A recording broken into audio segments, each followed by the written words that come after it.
not immune to the fragmentation that's occurring. So, digital has really changed. It's a great time to be a consumer of all media because there are so many platforms, so many different opportunities, places, time shifting, everything else. But the trick is putting the pieces together to create that complete picture. We talk about it like it's a puzzle. Media consumption is a big picture, but it has a variety of pieces, and those pieces change and morph and subdivide. And the key for broadcasters is figuring out how to stitch them all back together into the complete picture so you can effectively monetize that. And Nielsen is helping in that regard.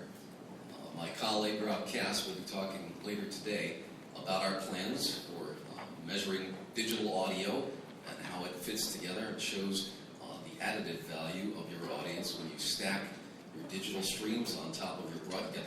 The huge reach of broadcast, but now the targetability of digital.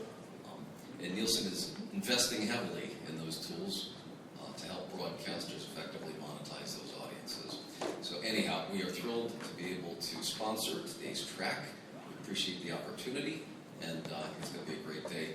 I'll turn it back over to Skip. Keep things rolling. Thanks, everybody.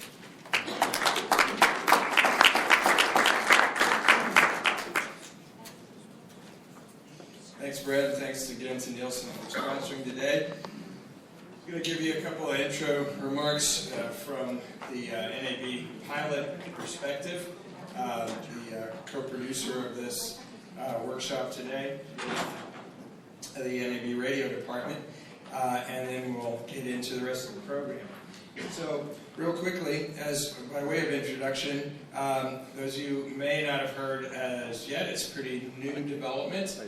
Something we had developed back in 2012 called NAB Labs, which was project innovation and incubation and educational effort, has continued, morphed a bit into something now we're calling Pilot. Pilot is everything that NAB Labs was and more. What we have added is the ability for external companies to partner with NAB members in this venture and therefore help us have some additional funding to do some of the innovation and incubation investments and education that we'd like to do. And we have a great group of new members for that effort, charter members to start, and there'll be more we hope to add later on. But meanwhile, what we've done is just recently, like last week, changed our website over from nablabs.org to nabpilot.org. And there's our social handles as well. We have a blog called the Broadcast Blog that's been up for a while, and we continue to put a lot of social media and other online media out there to advise you all about what's going on in the industry, what we're doing, what other people are doing that we think would be of interest. This isn't like super deep techie stuff only. It's stuff that is what we're talking about today, for example. Things you can use for technology. So bookmark those, like us, really like us, and follow us, and so on. And you'll see. We won't flood things out there. We'll put things out when it's appropriate and point you to new blog posts and other new updates.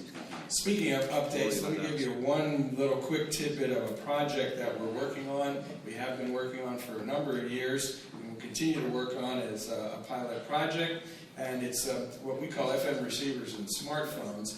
One of the things we track on a quarterly basis is sales of smartphones, particularly insofar as how many of them are activated with their FM chips. This has really been a pretty good news story over the last few years, and we're hoping that it will be continue to even get better. Right now, that's the number, the blue part of the pie chart there, that's the number of smartphones that have their FM chip activated by at least one carrier in the U.S. And then the red group is the rest. So we're working on it. When we first started tracking this, that 39% number was in the single digits. So this has gotten really much better. And that's through a lot of different people's efforts. Not certainly just NAB's by any means, but we are really the only ones who are tracking this specifically on a quarterly basis. We actually have the phones taken apart to show that they have an FM chip, and all of them except that 2% actually do right now. All the top-selling smartphones, anyway, is a pretty long-tail distribution.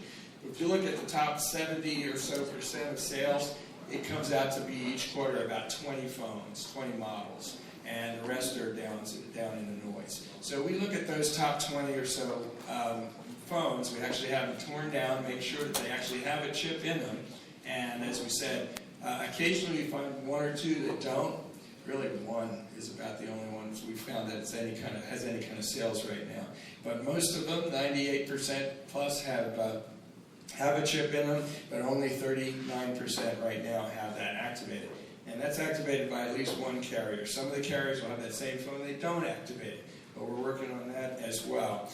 We and others, and you'll hear more about that later today. What the big stumbling block to that large chunk there is that most of them are iPhones. So if you looked at Android phones or anything other than iPhones, you'd find that we already have the majority of them with their FM chip activated. Because that blue slice of the pie there is most of everything other than the 75% of the unactivated ones that are iPhones. So there's only about 25% of phones that are not iPhones that haven't been activated yet. So we're doing pretty well there. But Apple is the one we really need to hit next to come around. We've worked with all the carriers, and right now the Sprint, of course, is the one that's been was the earliest to adopt this across all of their Androids. We now have good news for this year that AT&T and T-Mobile have also agreed to do the same thing to match what Sprint's done. Make their Android phones, pretty much all of them, have their FM chip activated. So that's great news. So that really should fill out the rest of that non-iPhone sector with full activation and get into the sort of a majority position overall. But because about half of the sales every quarter of smartphones are iPhones of one variety or another, one model or another, without Apple coming around and turning on their phones, their chips, FM chips in the phones, which they do have, they have for years, until they do that, then we will not be able to really get beyond that more or less half position. So we're working towards that as well. So that's a manufacturing rather than a carrier issue, because even though the carriers have asked Apple to do it, Apple is the one holdout who will not do it. The rest of the manufacturers are saying, we'll do whatever you want, but Apple really has their own position that it's big enough and strong enough to tell the carriers no. So that's where we're at with this. And just to give you a sort of a time track there, you can see what we call the Sprint effect here. When Sprint went and said, we'll do all our Android phones, that was right around the beginning of 2014. So you see the big jump. And there was an argument among the carriers that audiences didn't want this, didn't need it, didn't ask for it. Well, if you build it, they will come. We've certainly shown them that. And so that's why now AT&T and T-Mobile have come along too. We have yet to see that effect, by the way. Obviously, this is the latest numbers we have, which is up to third quarter of 2015. We just got new numbers in for the fourth quarter, so we'll have full 2015 data shortly. And we published this on the pilot website. And so you'll see that up there, which we post every time we put something new up there. We send out some tweets and Facebook posts and blogs and so forth to let you know. And here's another way to look at the time graph. Sales of phones vary, obviously, generally around the holiday season or whenever the iPhone or Samsung puts out a new Galaxy or platform, you'll see bumps. But notice that regardless of the volatility of sales, the news for FM activation has been consistently going only in one direction, which is up. Still a ways to go, but it's good and it's continuing and proceeding positively. So we're happy to see that, and we're going to keep pushing and advocating for more of this to happen. And pretty soon we hope to have the majority, and then if Apple ever comes around, we'll be able to get, say we have pretty much every FM radio on every smartphone. So keep in mind, and you'll keep track of this with Pilot. We'll keep posting as we need to for updates on this and other projects that we're doing. Now, here's the rest of the schedule for today. We're going to go into podcasting, FM translators for the AM stations. We'll talk about car radios, digital sales. We'll hear from Next Radio, HD Radio, and iHeart all around lunchtime, what's going on in their platforms. And then in there, in the middle, we'll have a really exciting keynote speech. We're looking forward to hearing from John Ellis, formerly from Ford, now a consultant, great speaker. I think you'll enjoy that, so hopefully you can stick around for lunch. We will serve a boxed lunch here while that's happening, and we'll keep moving at a rapid pace all day long here. We'll talk about video on the radio. Whoops, sorry. And we will, where was I there? We'll also look at, I'm not sure why that happened, but we'll look at a number of other elements about, particularly to this year, the social media in the political year and the election year. Talk more about measurement, as we heard from Brad earlier. Nielsen will be back to give us an update there. And then we'll finish up with what's always a fun session, kind of a Shark Tank approach. We'll have a panel of startups up here talking about their new ideas on what they think is a pitch that makes sense to radio, that radio stations should be interested in. And one of those is actually, I'm one of the charter members of the pilot project that I was talking about earlier. So you'll hear from all of them at the end of the day, and then we'll take a tour for those who are interested of a few selected spots on the show floor. So that's what we got coming up. Let's get right back into it then with our first session on podcasting. Let me call that panel up. Come on up, guys, and then I will turn things over to the moderator of that session, who is Rob McCracken. He's the Director of Digital Solutions Group at the EW Scripps Company, and he'll introduce the rest of his panelists. Rob? Thank you. Grab this. I'll get your slides up. That's your that's forward. That's back. And you got a lady.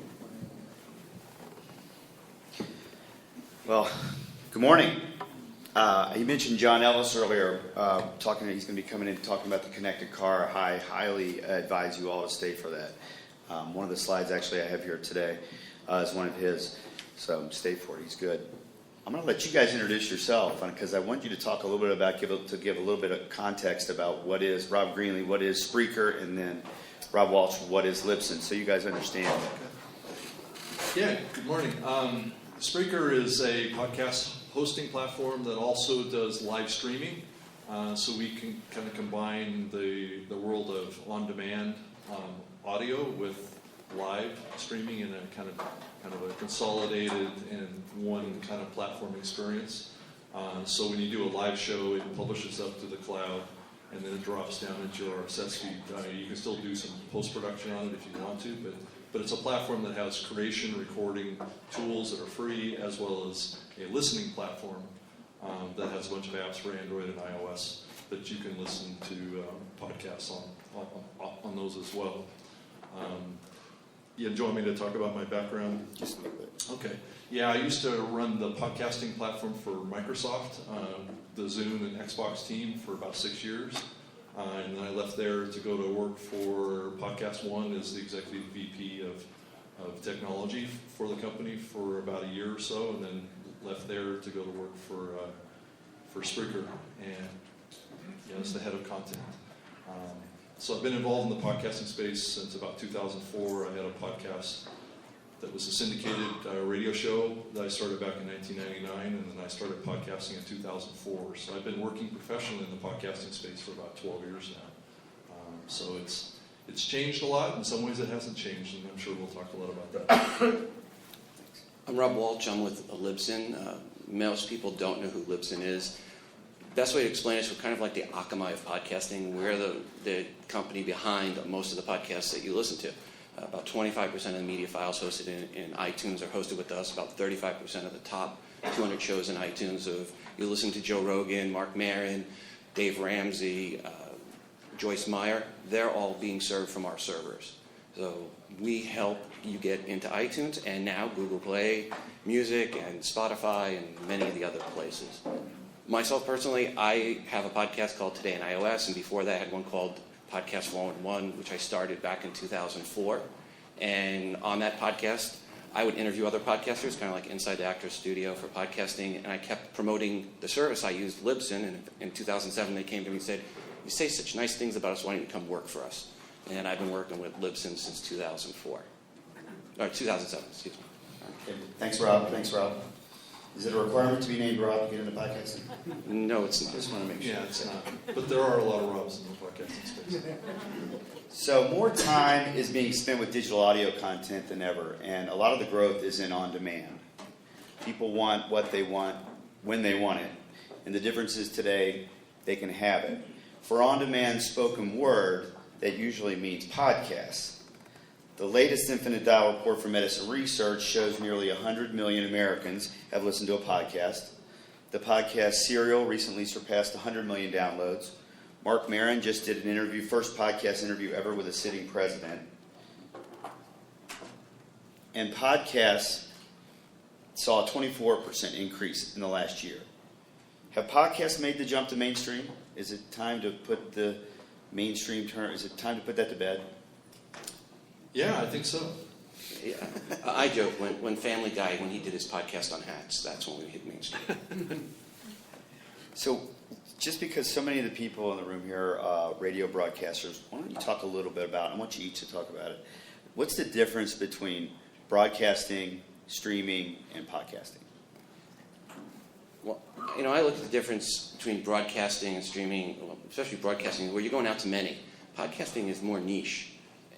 Every podcast, there's podcasts on professional chameleon raising, there's podcasts on professional tree climbing associations, or tree climbing association, I don't know if it's professional, but there are podcasts on every niche you can think about. And then there's a lot of podcasts that are repurposed radio content. Dave Ramsey, who hosts with us, gets 8 million downloads a month on top of what he gets out there on all the radio stations.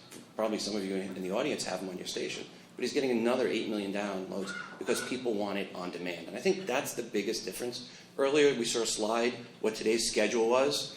Well, maybe you have a meeting at one of those times. You can't meet one of those things. That's the beauty of podcasting versus when it's happening live.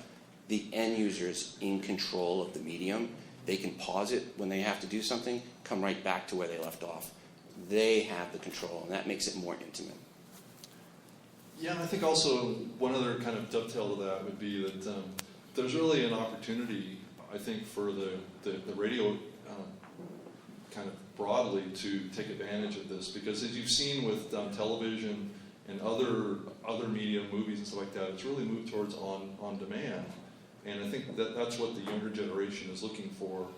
And so as you think about your radio station and the shows that you create, I think the opportunity really is to make more of what you do on demand. And because of that, podcasting as a beginning, let me back up, a show that's a podcast usually has a beginning and an end. So you have to think about the content that you produce that basically fits in that. So maybe as you produce stuff, you think about making it digital first, and then think about the distribution across digital and on air, and try and walk that line, trying to produce the content that will fit the actual distribution. So I think there isn't really a big difference between streaming, podcasting, and broadcast, in my view. I mean, I come from radio. I did radio for many years myself, and it's just how you produce the content and how you distribute it is really what the difference is. So I think the opportunity of blending this together, I think, is a fantastic opportunity for all of you. You've both been podcasting, each of you, for over a decade. Recently, we've read a lot about the podcast renaissance. I feel like I heard about a podcast renaissance in 2012. Well, what's different this time? Well, you can go back. There's an article from February 14th, 2007 that talks about the podcasting resurgence or renaissance. And so if you Google it, you will actually see there's been a podcast resurgence every year. I think what's really happened was there was a media resurgence, and that's really because of Serial. Serial's psychographic was newspaper reporters. And newspaper reporters said, hey, there's this thing called podcasting, and I like it, and I haven't written about this, so it must be back. Or I haven't written about it in 5 years, so it must be back.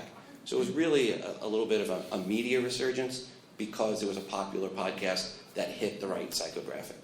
Thus, that drove more adoption of the medium, too. So they kind of spun on each other. As you can see in the numbers, we saw a significant jump. And if you look over the last few years, it's been pretty flat. And that just means that there hasn't been as much media attention to the medium of podcasting until the last couple of years. And we saw steady growth every year. If you go back, we had 3.3 billion downloads last year on our network. We had 2.6 the year before, 1.9 before that, 1.6 before that. So we were seeing growth before this growth resurgence hit. Does a stronger ad business or better storytelling have anything to do with that? Yeah, I think it's gotten better. I think that the advertising business is definitely woken up more now. It's been steadily growing for many years. All this additional attention, the success of Serial, the success of public radio just in general, and podcasting has driven a lot of new media buyers to come in and really seriously look at the space and say, well, how can we tap into this? And all these guys will tell you too that advertising in podcasts works, but you have to do it a certain way that fits with what the audience is looking for and what the advertiser is looking for, and it's a little different than radio. So, let's see, I'm going to miss the slide here. According to Lipson stats, 72% of all podcast downloads in February 2016 were direct to mobile devices, with a 5-to-1 ratio, iOS to Android.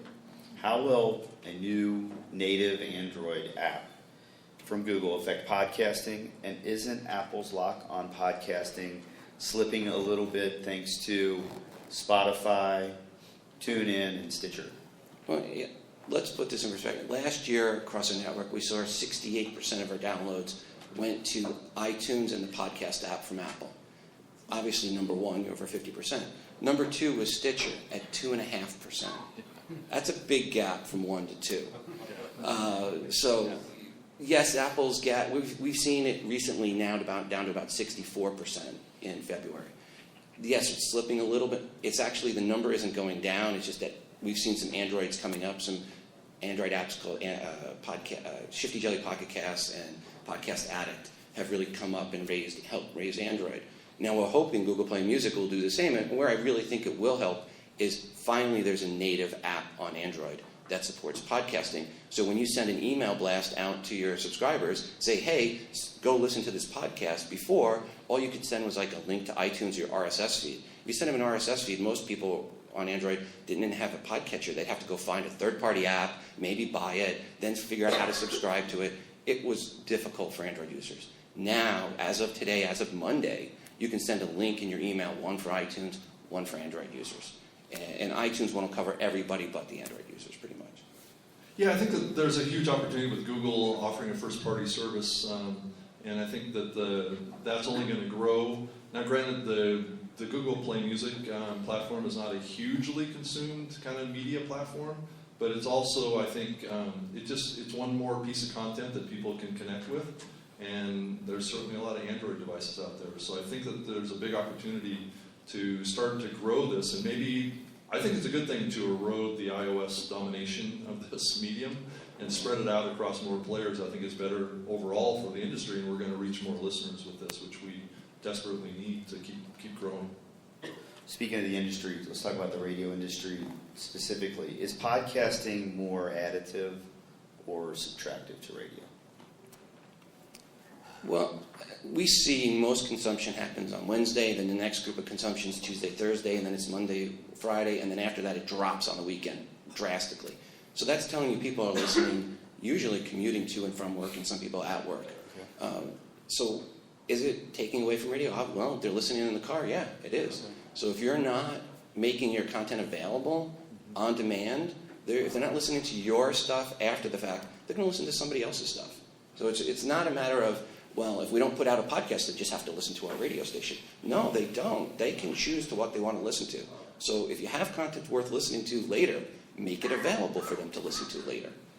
Yeah, I think more and more users, especially the younger generation, want to be in control of their media experience. They want to control the playlists that they listen to, the shows that they listen to, the music that they listen to. And as you think about CarPlay and the Android Auto deployments that you're starting to see roll out now, you're starting to see TV commercials talking about those platforms in cars that are available this year and next year and into the future. And it's only going to grow. It is really going to make it a challenge for radio, I think, to keep the dominance of getting in the car and the radio starts playing. So I think the on-demand piece, I think, is key. And so if you can kind of incorporate the on-demand piece, and that may be a good way of thinking about this, and podcasting is just kind of part of that, because then there's streaming and then there's downloading. We haven't talked about that yet. That's a good segue. Out of order here. Radio has really owned the in-car experience for the last 50 years. But in the next 4 years, 90% of cars in the United States will have internet connection. What happens to radio when my car recognizes my phone and projects my curated preferences, playlists onto the screen? And if you've ever used Apple CarPlay, go test drive a brand new Corvette, you can check it out, plug your phone in. It completely takes over the radio. So what happens to radio when that is everywhere? It becomes more competitive for radio to compete against these streaming services. I think it's going to give more choices too. It's going to empower that user to take control of their medium. It's not going to be as much of a lean-back experience. Though I think people like Spotify are creating playlist experiences, which will simulate kind of a lean-back experience. So I think people are still going to want to create kind of like what people do with music today. They create a playlist and they listen to it. I think that's going to come to podcasting too. So I think that's the challenge: is how do you get your content in front of the listeners on these new kind of car listening experiences? And I think that's the challenge before all of us. And podcasting, as you can see in the slide, is right there, one of the key buttons. One of the myths I hear people, and I've seen people misstate this too, is they think shorter podcasts are better or more popular. It's actually not the case. When we looked at the shows that were getting 100,000 downloads or more across our network, over 65% of them were 15 minutes or longer. One of the most popular podcasts out there is called Hardcore History of Dan Carlin. He gets over 4 million downloads an episode. His shows are over 4 hours long sometimes. People like to hit play and listen. And what will happen with the smartphone, because it's mobile, people will hit play as they're leaving their apartment or their house with their earbuds in. Now they walk into their connected car. Now it goes to the speakers. They listen on the drive to work or to the gym in the morning. Now they get into the gym, and it stays right with them as they get out of the car, back onto the earbuds. They work out. They come out of the workout, back into the car. Now it's on the speakers. They get to work, and now they can listen as they walk up to work. And if they have a job where they can do it, they can listen at work. The smartphone really becomes your hub. And the connected car becomes, in some cases, I know there's an argument, but in some cases it becomes a glorified Bluetooth speaker for your smartphone. At minimum, it becomes a control panel to your smartphone. You have a different view, Rob Greenman. Well, I think that the actual in-dash experience is going to have its own data connection. I mean, it's not going to be 100% reliant on your mobile phone. I think what we're going to see in the future may not happen like in the next year or something like that, but I think that your preferences and your playlists are going to live in the cloud, and they're going to float down to your car. Because these car manufacturers are going to be using that data connection for more than just media delivery. They're going to do it for augmenting the driver experience, kind of keeping the car updated with patches and updates. I mean, really, your car is going to turn into a rolling iPad. I think is kind of where this is all going. So that car is going to be a digital experience through and through. So that car is going to need to have an internet connection. I just think that the data that flows down to the car into the dash, you're going to have a much better kind of user experience. with the speed that could be applied to a faster processor in the car. The navigation could be a little faster. You're not having to pick up your phone. The whole voice recognition thing, or the voice controls, is the other big piece that we haven't talked about yet either. But it's going to transition how we discover content in the car as well. Okay, thanks.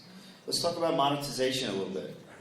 If I'm an independent podcaster, or if I'm a radio station, how do I make money with podcasting?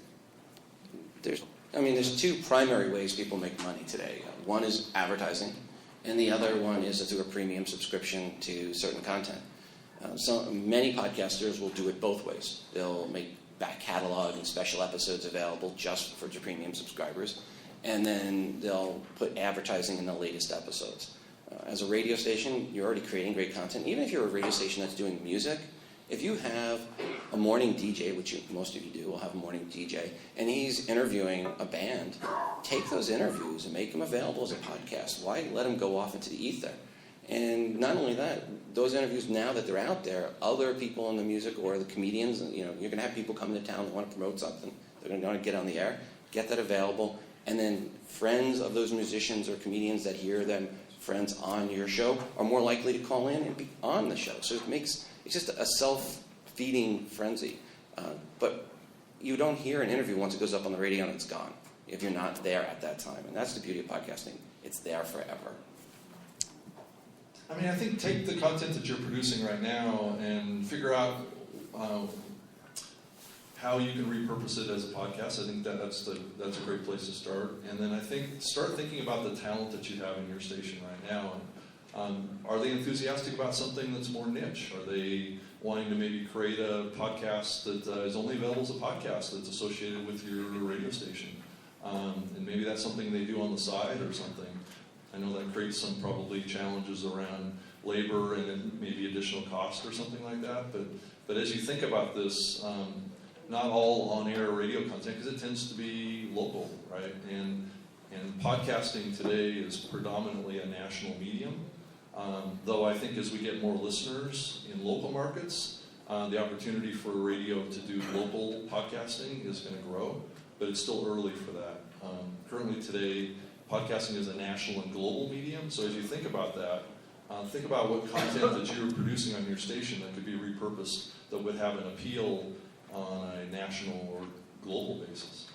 Yeah, we have some radio networks, Bonneville hosts with us, and we have some of the radio networks that we have ad stitching tools, and they'll sell ad stitching to different geo-targeted areas. So you can do that. So they're making the content available, they're getting a good number of downloads, and their sales force now has this other tool in their tool bag to offer up to advertisers. And if you have a morning show that wants to do a podcast and you have a producer that can curate it once a week or even daily, an hour long, you may have an advertiser who is a local advertiser who's loyal to that morning show, who might pay a little extra or a lot extra, depending on how much you promote it on air, to get that podcast off the ground. So, because the cost per the CPM model does not equate to the local cost per point model. Yeah. And if you have someone at the radio station that's not on air but wants to be on air, the podcast can be your AAA. Try them out, see how they do. Maybe they can work their way up, especially if they're bugging you to get on the air and you don't want to let them on the air yet.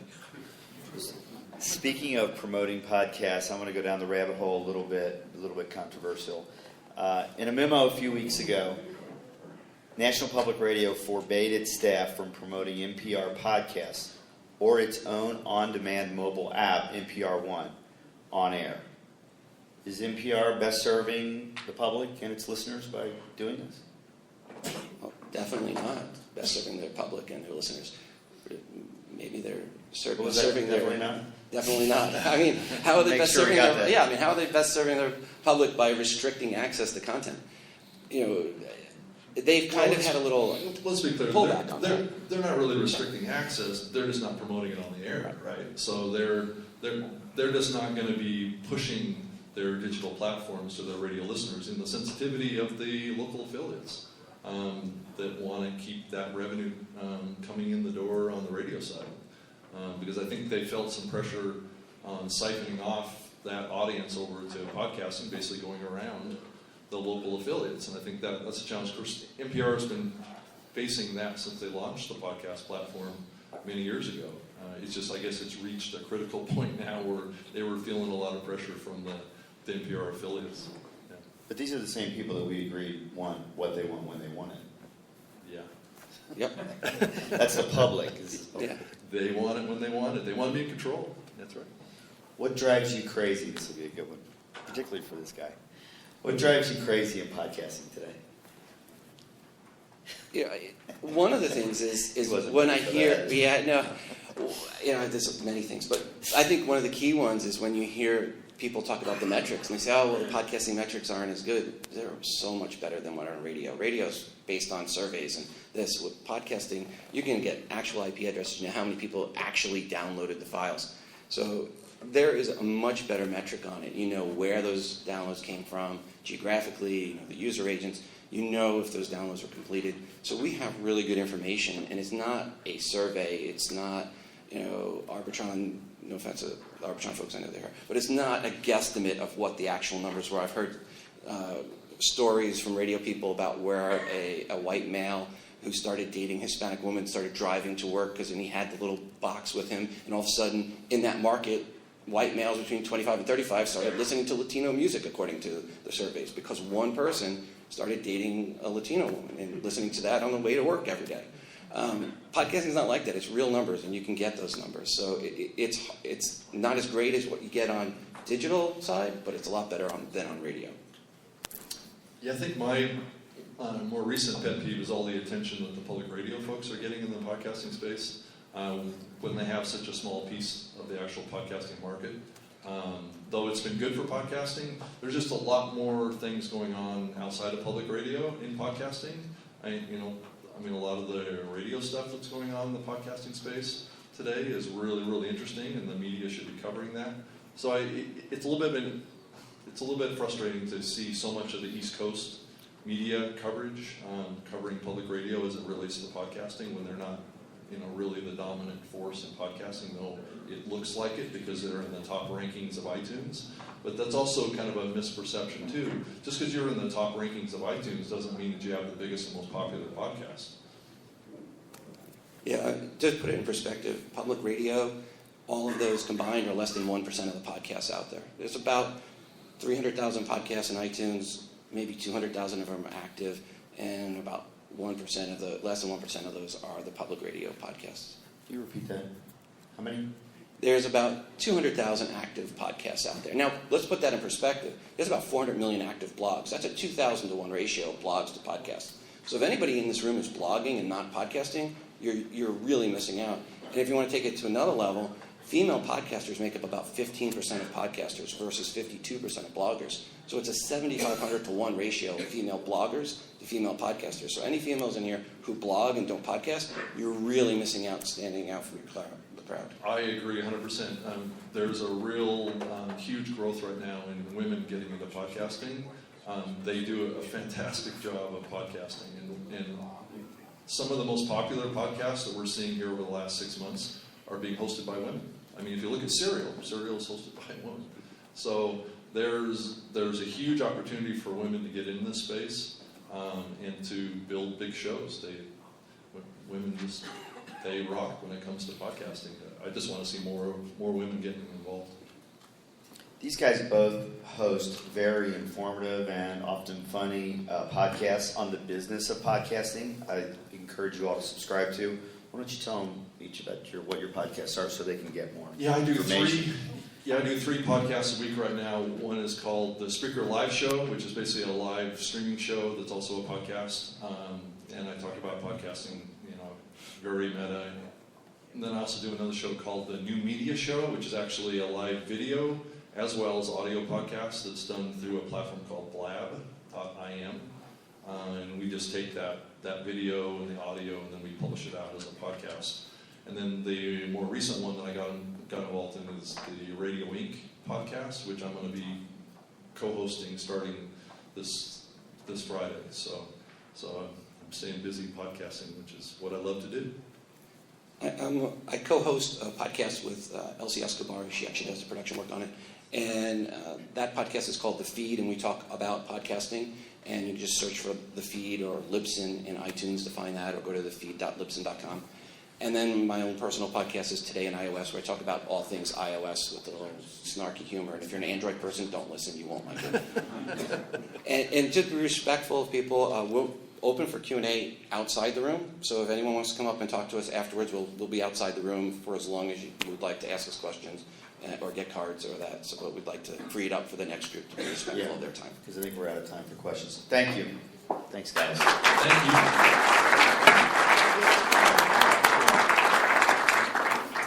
Thanks, guys. Interesting conversation about